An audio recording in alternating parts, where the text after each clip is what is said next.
பிரியன், நீங்க எப்படி பார்க்குறீங்க? இங்க ஆளும் கட்சி சொல்லக்கூடியது, முதலமைச்சர் வைக்கக்கூடிய வாதம், மாநில பாஜக தலைவர் சொல்லக்கூடியது, மத்திய அமைச்சர் சொல்லக்கூடிய வாதங்களை நீங்க எப்படி பார்க்குறீங்க? இல்லை, முதல்ல ஒரு விஷயத்தை தெளிவுபடுத்த விரும்புகிறேன். அதாவது ஹிந்தி தான் மூணாவது மொழி கிடையாது, இந்திய மொழிகளில் எது வேணால் எடுத்துக்கலாம் அப்படின்ற ஒரு விஷயத்த சொல்கிறாங்க. இது புது விஷயம் கிடையாது. இது வந்து 1968 நம்ம காதில் சொருகின பூ தான் இது ஆக்சுவலாக. அதுதான் இப்போ நம்ம முன்னாடி ரிப்பீட் பண்ணுறாங்க. ஆக்சுவலாக 68 வந்து இந்தியன் பார்லிமெண்ட்டில் 3 லாங்குவேஜ் ஃபார்முலா நிறைவேற்றினாங்க.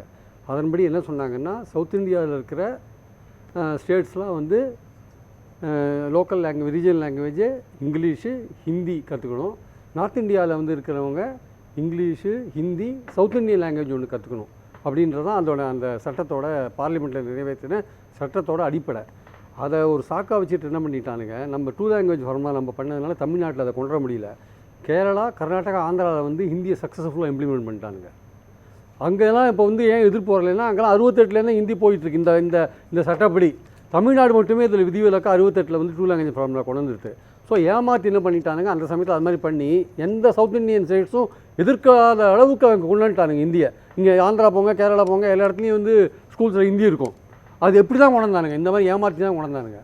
இவங்க சொல்கிறாங்கல்ல, மூணாவது மொழி ஹிந்தி கிடையாதுங்க, நீங்கள் எந்த இந்தியன் லாங்குவேஜானு வச்சுக்கலாங்க. தமிழ்நாட்டில் வந்து ஆயிரக்கணக்கான கவர்மெண்ட் ஸ்கூல்ஸ் இருக்குங்க.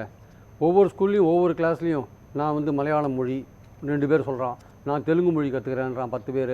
இன்னொருத்தன் சொல்கிறான் நான் வந்து அஸ்ஸாமீஸ் கற்றுக்கிறேன் அப்படின்றான். இன்னொருத்தன் சொல்கிறான் இப்படி 10 பேர் 10 மொழி கற்றுக்கிறேன்னு சொல்கிறான்னு வச்சுக்கோங்க.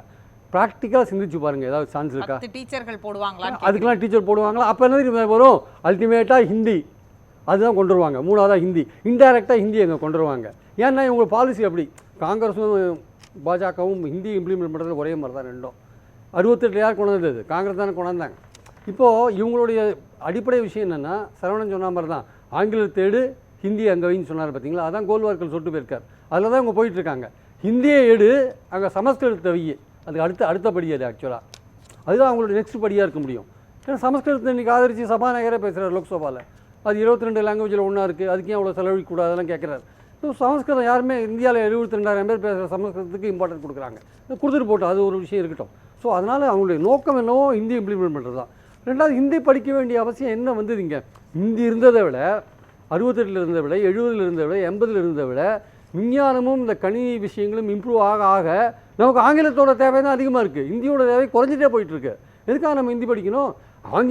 ஆங்கிலமும் தமிழும் படித்ததுனால தான் நம்ம வந்து நம்ம ஆட்கள்லாம் வந்து ஜம்முன்னு வெளிநாட்டில் இருக்கானுங்க, சம்பாதிக்கிறாங்க, எல்லாம் பண்ணுறாங்க. ஏன்னா இன்றைக்கி எல்லா டெவலப்மெண்ட்டும் வந்து இன்டர்நேஷ்னல் லெவலில் ஆங்கிலத்தில் தான் போயின்னு இருக்கு. ஹிந்திக்காரங்க என்ன வருத்தப்படுறாங்கன்னா, நம்ம இங்கிலீஷ் படிக்காத போயிட்டோமே, சவுத் இந்தியா தென்னிந்தியாவில் தமிழ்நாடு மாதிரி நம்ம இங்கிலீஷ் படிக்காத போயிட்டோமே, நம்மளை இங்கிலீஷ் படிக்கிறதுக்கு விடலையே இவங்க, நார்த் இந்தியாவில் விடையில அவங்க வருத்தப்பட்டு இருக்கானுங்க. ஸோ நம்ம சரியான டயத்தில் சரியான முடிவு எடுத்து நம்ம 2 லாங்குவேஜ் ஃபார்முலா குழந்ததுனால தமிழையும் சைமில்டேனியஸாக இங்கிலீஷையும் சைமில்டேனியஸாக நம்ம பண்ணக்கூடிய ஒரு வாய்ப்புகள் கிடைச்சிது. ரெண்டாவது, தமிழ்நாட்டில் அண்ணாமலை கேட்குறாரு, ஏன் இது காலாவதியான ஃபார்முலான்றார். இது காலாவதியான ஃபார்முலா இல்லை, இது கை கொடுக்குற ஃபார்முலா. 2 லாங்குவேஜ் ஃபார்முலா காலாவதியான ஃபார்முலா கிடையாது. எங்கள் தமிழர்களுக்கெல்லாம் வேலை வாய்ப்பு கொடுக்குறது இந்த 2 லாங்குவேஜ் ஃபார்முலா தான். இன்றைக்கி எங்கள் ஆளுங்க எங்கே வேணால் போய் ஒர்க் பண்ணுறாங்க. ஆஸ்திரேலியாவில் ஒர்க் பண்ணுறாங்க, எந்த ஸ்டேட்ஸில் இந்த உலகத்தில் இருக்கிற எல்லாரும் ஹிந்தி படித்தா நாங்கள் போய் ஒர்க் பண்ண முடியுமா? மிஞ்சி போனால் சிவில் சர்வீஸு, அங்கெல்லாம் யூபிஎஸ்சியில் வேணால் டெப்டி செக்ரட்டரி அண்டர் செக்ரட்டரியாக போகலாம். பட் அதில் வந்து போய்ட்டு அரசியல்வாதிகிட்ட வேலை செஞ்சுன்னா பிரயோஜனம். எல்லோரும் வந்து வெளிநாட்டுக்கு கிளம்பிடுறாங்க, வெவ்வேறு துறையில் இருக்காங்க. அது காரணம் என்ன? ஆங்கிலம் படித்ததுனால தான். அண்ணாமலை கேட்குறாரு, ஏன் நீங்கள் அரசு ஸ்கூல்ஸில் மட்டும் படிக்கிறவங்களுக்கு வந்து 3வது வாய்ப்பை கொடுக்க மாட்டேன்றீங்க, லாங்குவேஜ் வாய்ப்பை கொடுக்க மாட்டேன்றீங்கன்றார். அவருக்கு ஒரு பணிவாக ஒரு சொல்லிக்க விரும்புகிறேன், தமிழ்நாட்டில் மட்டும்தான் இந்த விஷயங்கள் இருக்குது. ஆக்சுவலாக வேறு எந்த மாநிலத்திலும் இருக்காது. தமிழ்நாட்டை ஒட்டி இருக்கிற ஆந்திராவாகட்டும், தமிழ்நாட்டை ஒட்டி இருக்கிற கர்நாடகாவாகட்டும் அல்லது கேரளா ஆகட்டும், இந்த ஸ்டேட்ஸை ஒட்டி இருக்கிற தமிழ்நாடு பகுதியில் இருக்கிற எந்த ஸ்கூல்ஸ் வேணால் எடுத்துக்கோங்க, அந்தந்த லாங்குவேஜ் சொல்லி தராங்க. அந்த கன்னடா ஓசூரில் போனீங்கன்னா கன்னட லாங்குவேஜ், ஊராட்சி ஒன்றிய பள்ளியில் கன்னட லாங்குவேஜ், அங்கே நாகர்கோவில் சைடு போட்டிங்கன்னா களியக்காவிலையில் மலையாள லாங்குவேஜ் சொல்லித்தராங்க. இந்த சைடு குப்பம் சைடு வந்தீங்கன்னா, இந்த கிருஷ்ணகிரி சைடு போனீங்கன்னா தெலுங்கு சொல்லித்தராங்க. ஆக்சுவலாக இது யார் சொல்லித்தராங்க? தமிழ்நாடு கவர்மெண்ட் தான் சொல்லித்தரது. இன்றைக்கி நேற்றுக்கு இல்லைங்க, பல வருஷமாக சொல்லித்தராங்கங்க. அவங்க தமிழும் கற்றுக்குறாங்க, இங்கிலீஷும் கற்றுக்குறாங்க, அந்த லாங்குவேஜ் தெலுங்கும் கற்றுக்குறாங்க, இந்த கன்னட பக்கம் இருந்தால் கன்னடமும் கற்றுக்குறாங்க. இப்போ இவ்வளோ தூரம் ஒரு பரந்த அளவில் தமிழ்நாடு கவர்மெண்ட் இதை பண்ணும்போது, தமிழ்நாடு கவர்மெண்ட்டுக்கு ஒரு 3வது ஒரு லாங்குவேஜ் கற்றுத்தரத்துக்கு இஷ்டம் கிடையாது, உங்கள் திமுக நடத்துகிற ஸ்கூலில் மட்டும் ஏன் கற்றுறீங்கன்னு கேட்குறாரு. எப்படி இதை ஏற்றுக்க முடியும் நம்ம? ஆக்சுவலாக தமிழ்நாடு கவர்மெண்ட் பண்ணுது. ஆக்சுவலாக பார்டர் டிஸ்ட்ரிக்ஸில் போய் பாருங்கள், எந்த ஒரு ஊராட்சி பள்ளியிலையும் போய் பாருங்கள், இதில் நடக்கிற விஷயங்களாக பார்க்குறோம் நம்ம. ரெண்டாவது தர்மேந்திர பிரதான் சொல்கிறாரு, நீங்கள் ஏற்றுக்கலைன்னா நான் கொடுக்கவே முடியாது, பைசா கொடுக்கவே முடியாது. நான் சொல்கிறேன், பைசா கொடுக்க முடியாதுன்னு இதுன்னு அரசியல் சட்டத்தின் அடிப்படையில் ஏற்றப்பட்ட ஒரு சட்டமா புதிய கல்விக் கொள்கை? இது வந்து ஒரு ஆர்டர், கவர்மெண்ட்டோடைய ஆர்டர், ஒரு ஸ்கீம் இன்ட்ரடியூஸ் பண்ணுறீங்க. அரசியல் சட்டத்தில் எங்கேயாவது ஒரு இடத்துல வந்து அந்த டிவல்யூஷன் இருக்குல்ல, ரெவல்யூஷன் இருக்குல்ல, மத்திய அரசு பணம் பிரித்து கொடுக்குற விஷயம் இருக்குல்ல, அதில் வந்து ஒரு ஸ்கீம்ஸை ஏற்றுக்கலைன்னா பணம் கொடுக்குறதா நீங்கள் கான்ஸ்டியூஷனில் போட்டிருக்காங்களா எங்கேயாவது? நீங்கள் ஒரு மொழியை திணிக்க ஆரம்பிச்சிங்க வச்சுக்கோங்க. ரஷ்யன் மொழியை வந்து உக்ரைனில் திணிச்சாங்க, உக்ரைன் USSR உடஞ்சது, உக்ரைன் தனியாக போச்சு. உருது மொழியை வங்கதேசத்தில் திணிக்க போயிருந்தாங்க 54ல், அதோட ஆரம்பம் தான் பங்களாதேஷ் தனியாக போச்சு. நீங்கள் மொழியை மட்டும் திணிச்சிங்க எங்கேயாவது ஒரு இடத்துல போயிட்டு, இஷ்டப்பட்டவங்க படிக்கிறதுல எந்த பிரச்சனையும் கிடையாது. எனக்கும் ஹிந்தி தெரியும், இன்னொருத்தருக்கு ஹிந்தி தெரியும், இன்னொருத்தருக்கு மலையாளம் தெரியும், கன்னடம் தெரியும், எல்லாரும் தெரியும். திணிக்கணும், இதை ஸ்கூலில் வச்சு தான் ஆணுன்னு வச்சிங்கன்னா, தமிழன் என்ற ஒரு இனம் உண்டு, தனியே அவருக்கு ஒரு குணம் உண்டுன்னு சொன்னார் பார்த்தீங்களா CM, அதோட அர்த்தமே வேறையாக போயிடும் ஆக்சுவலாக வந்து. அதுதான் உண்மை ஆக்சுவலாக. அதை புரிஞ்சுக்கணும். யார் யார் படிக்கிறாங்களோ படிச்சுட்டு போட்டோம் ஹிந்தி, அது யாருக்கும் தடையே கிடையாது, தடங்களும் கிடையாது, யாரும் தவிர்க்கவும் முடியாது. ஆனால் இந்த லாங்குவேஜை நீங்கள் உங்கள் ஸ்கூல்ஸில் வச்சாதான், இல்லை இந்த 3 லாங்குவேஜ் ஃபார்முலா வச்சாதான் இது எங்கே போய் முடியும். நான் ஏற்கனவே சொன்னேன், இந்தியாவில் தான் போய் முடியும்னு தெரியும் எனக்கு ஆக்சுவலாக. இன்டெரக்டாக கொண்டுறாங்க ஆக்சுவலாக. இந்த விஷயத்தை கூட நம்ம 68 ஏற்கனவே காதில் பூ சுற்றியாச்சு, இன்னொரு பூ சுத்த பார்க்குறீங்க. காலாவதியான ஃபார்முலான்னு சொல்றாரு. கை கொடுக்குற ஃபார்முலாங்க. எங்கள் ஆளுங்கெல்லாம் வேலை செய்கிறாங்க. உங்கள் இந்திய படித்தா நாங்கள் எங்கே போய் வேலை செய்ய முடியும்? லட்சக்கணக்கான வட இந்திய தொழிலாளர் ஹிந்தி படித்து எங்கே வந்து வேலை செய்யணும்? இங்கே தானே வேலை செய்யணும். அங்கேருந்து வந்து இங்கே தானே வேலை செய்யணும். அவன் என்ன வருத்தப்படுறான்னா, எனக்கு இங்கிலீஷ் தெரியாத போச்சுன்னு வருத்தப்படுறான். இந்த இங்கிலீஷ் தெரிஞ்சு படிச்சுருந்தா நாங்கள் வெளிநாட்டுக்கு போயிருப்போமேனா அவன் வருத்தப்பட்டு இருக்கான். ஸோ நம்மளுடைய ஃபார்முலா தர்மேந்திர பிரதான் சொல்கிற விஷயம் இருக்குல்ல, அவர் அரசியல் சட்டத்தின் அடிப்படையில் ஒரு உறுதிமொழி எடுத்துக்கொண்டு அமைச்சராக இருக்கிற தர்மேந்திர பிரதான் அவர்களே, நீங்கள் அரசியல் சட்டத்தை மீறி கான்ஸ்டியூஷனில் இல்லாத ஒரு விஷயத்தை, நீங்கள் அரசியல் சட்டத்துக்கு எதிரான ஒரு விஷயத்தை நீங்கள் சொல்கிறீங்க.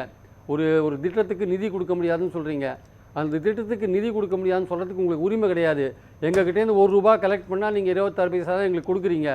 அந்த 26 பைசாலையும் வந்து பலவிதமான மத்திய அரசு திட்டங்களுக்கு நாங்கள் போட்டுருக்கோம். இதுலேயே வந்து SSAலே வந்து 60%, 40% தான் ஷேர் இருக்குது. எந்த ஒரு ஸ்கீம், சென்ட்ரல் கவர்மெண்ட் ஸ்கீம் எடுத்துக்கோங்க, ஸ்டேட் கவர்மெண்ட்டோட ஷேர் இல்லாத எந்த ஸ்கீமும் கிடையாது. அதனால் நீங்கள் என்ன பண்ணுறீங்க, இந்த மாதிரி சொல்கிறதுக்கான உரிமை உங்களுக்கு கிடையாது. நாங்கள் கல்வி வந்து கன்கரண்ட் லிஸ்ட்டில் இருக்குது. ஸ்டேட் கவர்மெண்ட் வந்து அதோட பாலிசியை வந்து போடுவதற்கான உரிமையை படைத்தது ஆக்சுவலாக. அந்த பாலிசிக்குள்ளே தலையிடுறதுக்கான உரிமை உங்களுக்கு கிடையாது. எப்படி நீங்கள் நீட்டு விஷயத்தில் தலையிட முடியாதுன்னு சொல்கிறீங்களோ, அதே மாதிரி இந்த மாநில அரசு என்ன நடத்தணும், அரசாங்க பள்ளியில் என்ன சொல்லித்தரணும், ப்ரைவேட் பள்ளியை விடுங்க. ப்ரைவேட் பள்ளியை வந்து அது ஒரு பிஸ்னஸாக கூட நடத்துவாங்க. இங்கே அரசாங்க பள்ளிகள் என்ன சொல்லித்தரணுன்றது கவர்மெண்ட்டுடைய ரூல் படி தான் இருக்க முடியும் ஆக்சுவலாக. அந்த ரூல் வந்து இந்த ஸ்டேட்டுக்கு பெனிஃபிட்டாக இருக்கிற போது, அந்த ரூல் இந்த ஸ்டேட்டுக்கு பெனிஃபிட்டாக இருக்கிற போது நீங்கள் வந்து இதில் தலையிட முடியாது.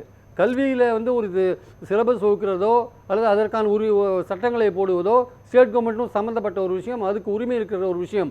அது நீங்கள் அதை காரணமாக வச்சுட்டு நீங்கள் வந்து பணத்தை வந்து கொடுக்க மாட்டேன்னு மறுத்தீங்கன்னா அது அரசியல் சட்டத்துக்கு விரோதமான செயல். நீங்கள் அமைச்சராக பதவியில் நீடிப்பதற்கு தகுதி இல்லாத ஒரு நிலைக்கு நீங்கள் போயிடுவீங்க. அரசியல் சட்டத்துக்கு எதிராக பேசுகிறீங்க நீங்கள் ஆக்சுவலாக.